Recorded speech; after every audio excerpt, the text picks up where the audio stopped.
Cormac McCarthy said in The Sunset Limited, quote, "I yearn for the darkness. I pray for death, real death. If I thought that in death I would meet the people I've known in life, I don't know what I'd do.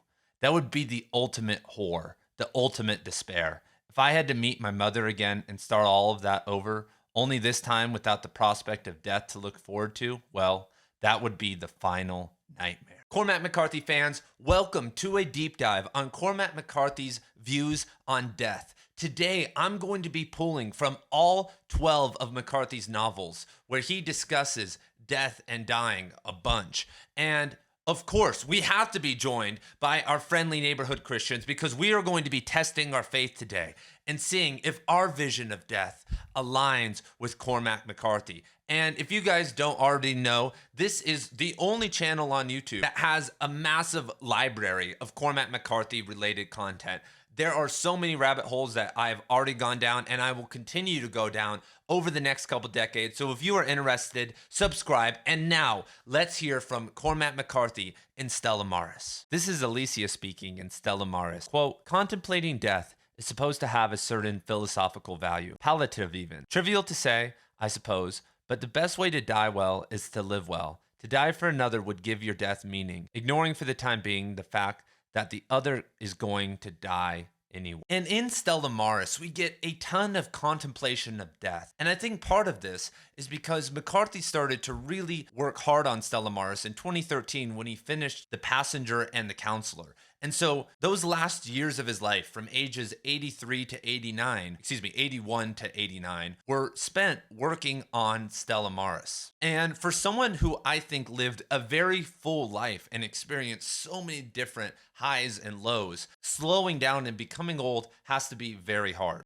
And right after this passage, McCarthy gets into that, gets into what decaying feels like. And the passage is a discussion between Alicia and her therapist. We start with the therapist. Quote, "There's a note in your files to the effect that you felt you were decaying. I think that's the word you used. Do you remember making such a statement? It sounds like a rather classical somatic delusion, something out of the literature. Or were you just stringing your keepers along?" Now Alicia speaks. "Maybe I was just bored." Well, people get bored. No, they don't. They don't? No, they have no idea what boredom is. And I absolutely love that line when I first read it. True boredom is very hard to come by.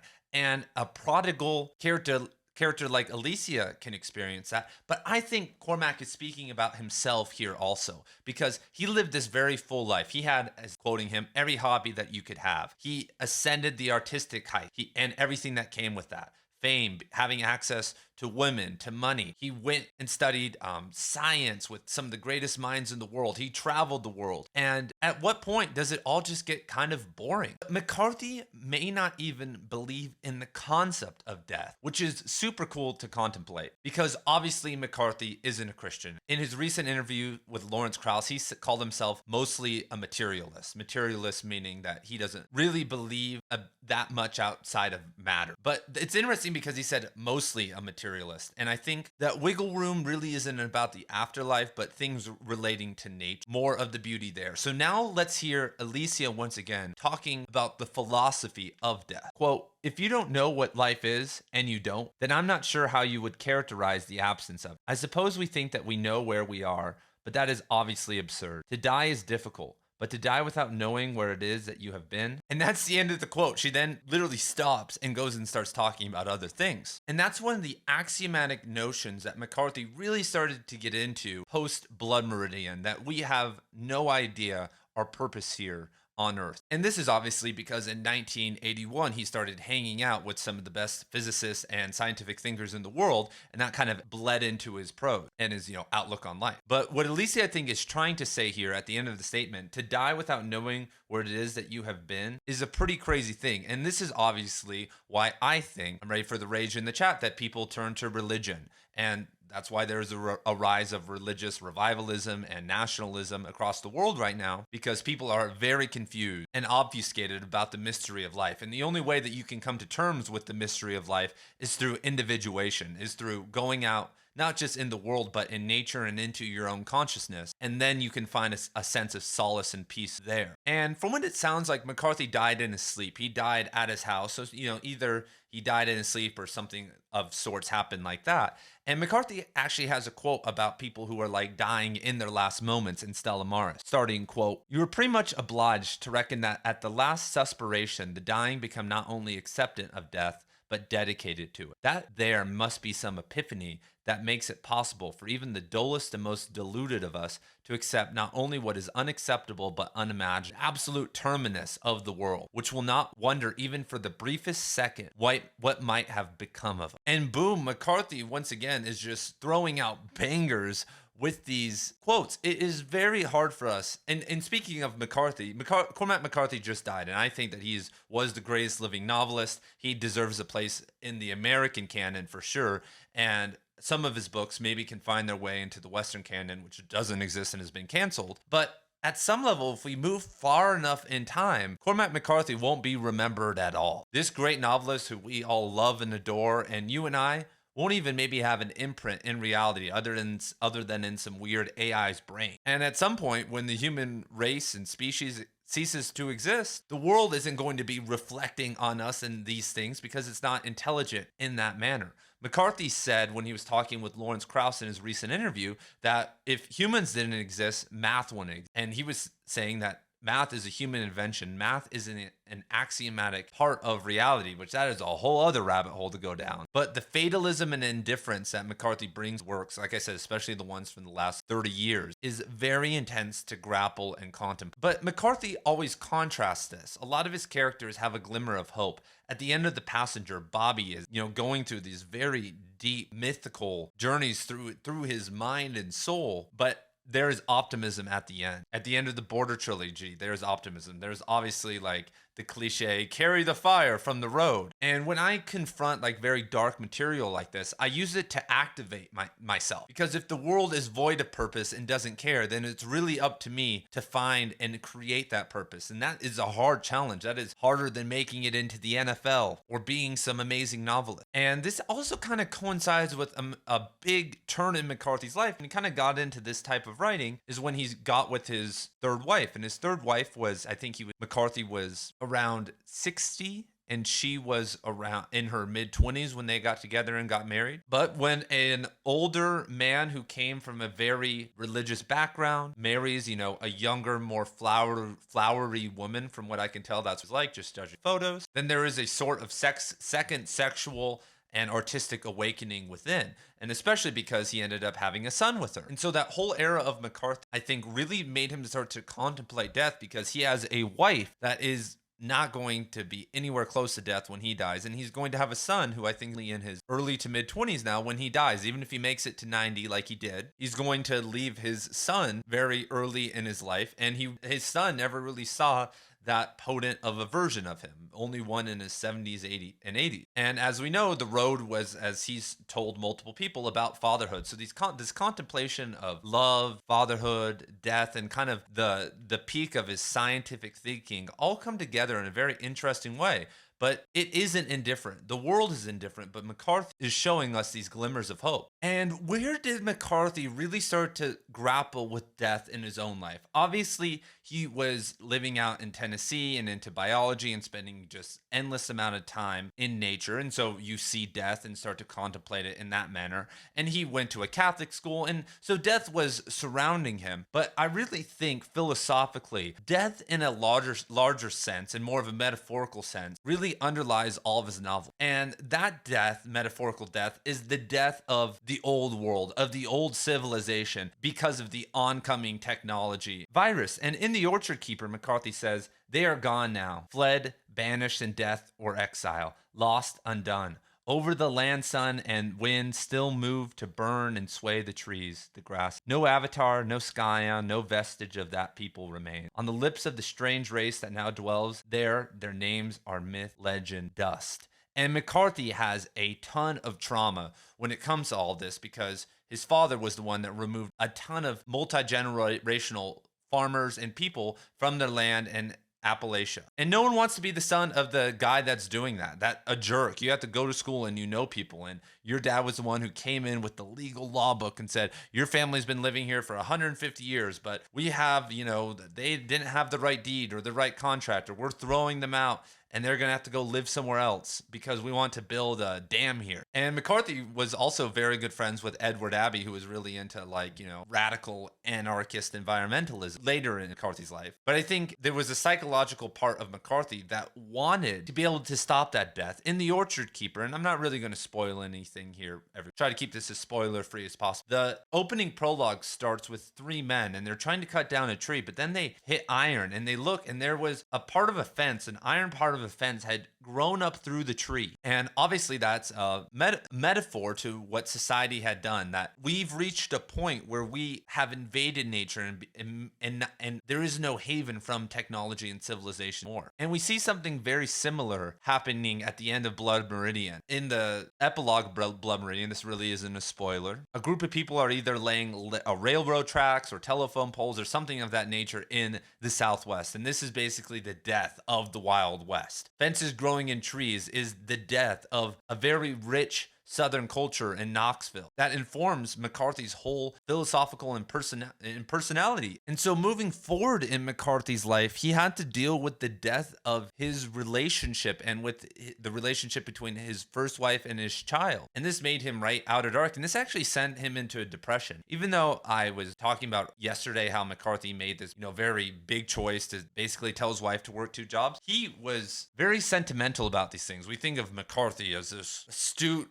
manly man that plays pool, but in his journals we now know that every single Thanksgiving he would write where he spent that Thanksgiving. He really never kept that deep of a journal in other times. And he would always record and do a little bit of self-pity that he was eating alone. And for years he ate alone, especially after his divorce. And this was weighing upon him heavily. And he was reading Camus and the Existentialists and searching everywhere for some sort of requiem from his depression. And he obviously shows this because Outer Dark at a very big level is about a brother and sister who love each other, and the brother tries to leave a baby out in the woods, and that kind of kicks off the story. And this is the most religious and theological time in McCarthy's life. He brings out this trio of men that representing the trilogy or the superego, id, and the ego, whatever interpretation you want to take. But he really contemplates the sins of the father, his own sins in Outer Dark, and all this drives him into this depression that really helps him capture at a very good level Child of God. In Child of God we have a character named Lester Ballard who is a necrophiliac. And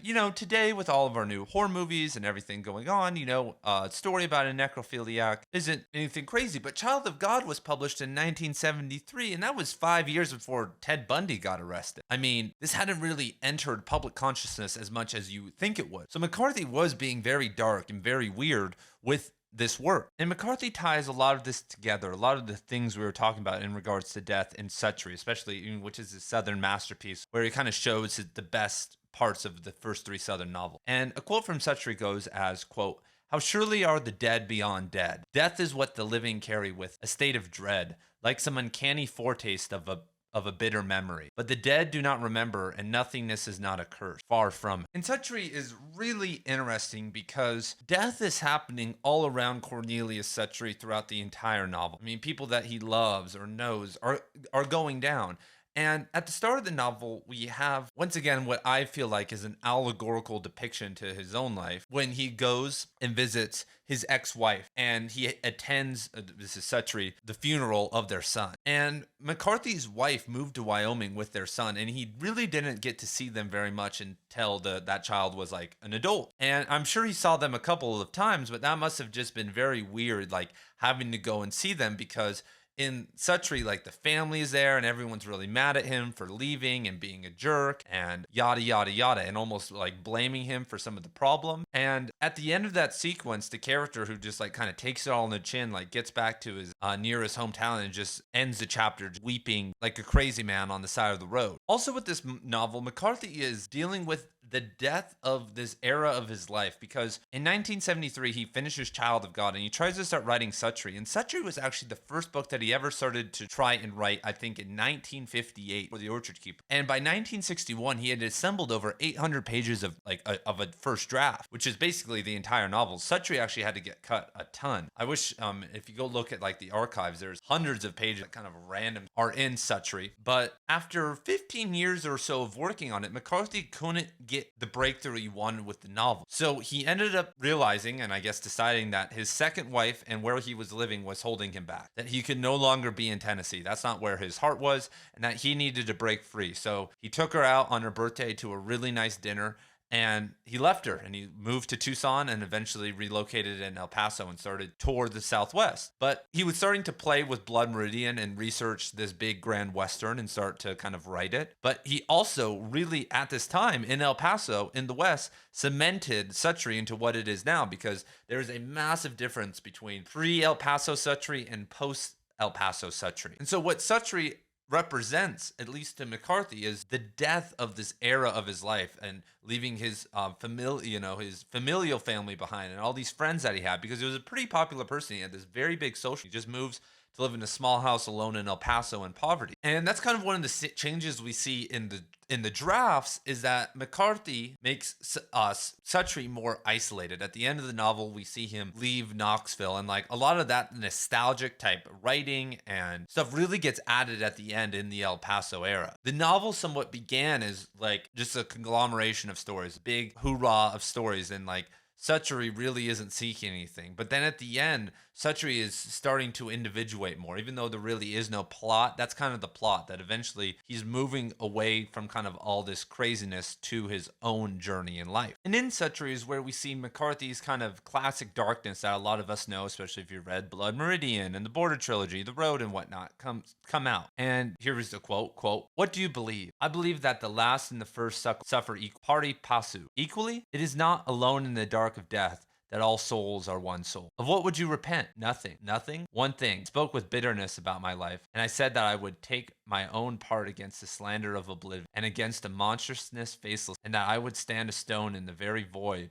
where all would read my name. Of that vanity I recant all." And once again, we kind of have this push toward hope. Even though there is just nothingness, this character is going to stand a stone against slandering oblivion, slandering and saying like this is all life is, and I'm going to speak of some form of hope. And speaking of death, Blood Meridian is start of the life. Blood Meridian is where the most death occurs, like in all of Cormac McCarthy's novel. But at some level, he barely talks about death in those novels. I scoured Blood Meridian, and one of the only things I could find from the judge starts right here. "What do you think death is, man? Of whom do we speak when we speak of a man who was and is not? Are these blind riddles, or are they not some part of every man's jurisdiction? What is death if not an agent? And whom does he intend it toward?" And that's one of the main themes of Blood Meridian. Those that are strong, those who have the will,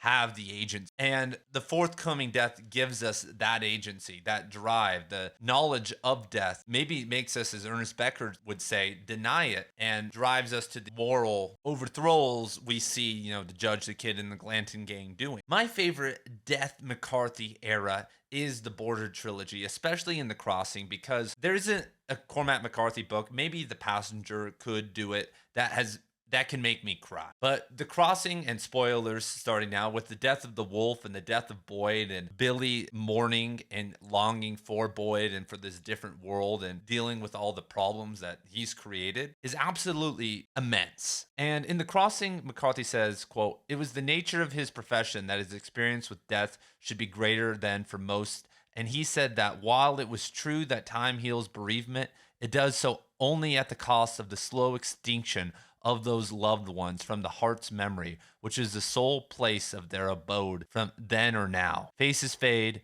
voices dim, seize them back, whispered the sepulturero.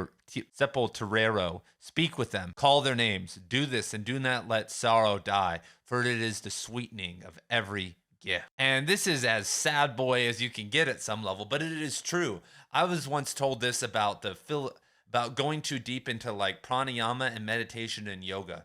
That a lot of people in the West, they view like breathing exercises and meditation at a very aspirationally, like, like going to the gym and weightlifting, or like yoga, like, oh, look, like classic asana yoga, like, oh, look, I can touch my toes, or I can put a foot behind my head. There's like a way to quantify. But if you move too fast with like breathing exercises or a meditation, you can actually obliterate too much of your memories and ego. And that's why you kind of get the, and like people who are just too far out there, same thing with obviously psychedelic drugs. And when you do that, you eliminate both the good and the bad memories. And the memories are what creates our core.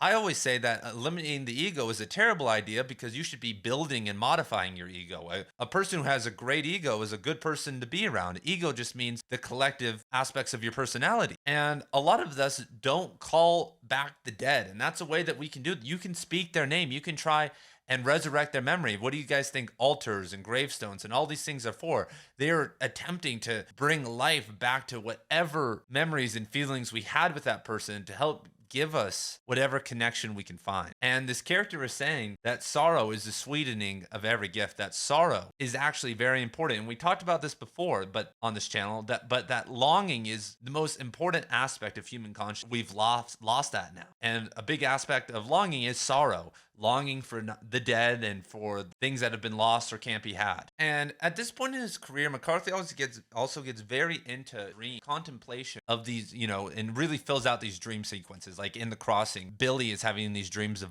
Boyd, and then he wakes up and he's like, Boyd is just buried out in the woods. And in No Country for Old Men, we start to see Sheriff Bell contemplating in dreams, and in The Road, and in The Passengers Nation. And the dream world is, at some level, closer to death than the waking. And as you get older, one of the only things that you can have are your dreams, especially if you're in a more complacent spot in your life. So what are some of your favorite quotes or ideas that you've gotten about death from Cormac McCarthy? I'm ready to hear anything that you guys want to down in the comments. I mean, I could obviously pull every quote from every single book on death from Cormac McCarthy, but I've looked through hundreds of them over the past 24 hours, and these are really the best ones that I've found. But if I've missed anything, please let me know down in the comments below. Tell me I'm wrong and that we're all going to heaven and Jesus loves me. Whatever you guys want. Thank you guys for being here, and expect more Cormac McCarthy content dropping tomorrow. And once again, like I said, for decades to come.